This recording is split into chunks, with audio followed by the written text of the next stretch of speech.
leicht feucht, aber ansonsten, es geht noch. Aber ich schätze mal, der Chef hat schon ein paar Berg gefunden für heute. Ja, man macht sich seinen Spaß, gell? Es ist egal. Also wenn man lacht, dann regnet es und wenn man nicht lacht, regnet es genauso. Ich habe halt leider kein Regenoutfit dabei, also muss man ein bisschen kreativ werden. Ein bisschen Upcycling. Ja. I don't care, it's a double dare.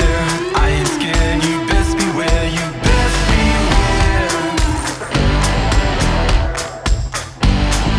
It's alright, she's in my side. I got all night, so just sit tight, so just sit tight.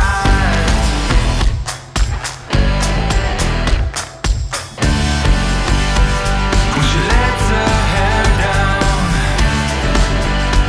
she drives me wild. As she looks in my eyes. Wir hatten 1, 2, 3 Stürze, die aber halbwegs glimpflich abgelaufen sind. Und bislang sind alle gut mit dabei, passen gut auf und wir sind wirklich also sehr zufrieden.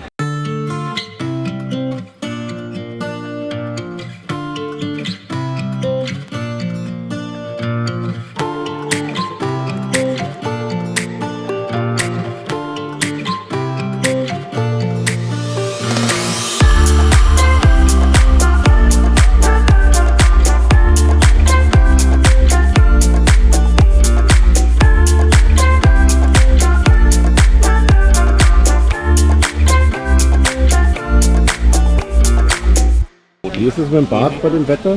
Ja, der löst sich jetzt langsam auf. Es wird heute Abend wieder gestylt, nach dem Duschen.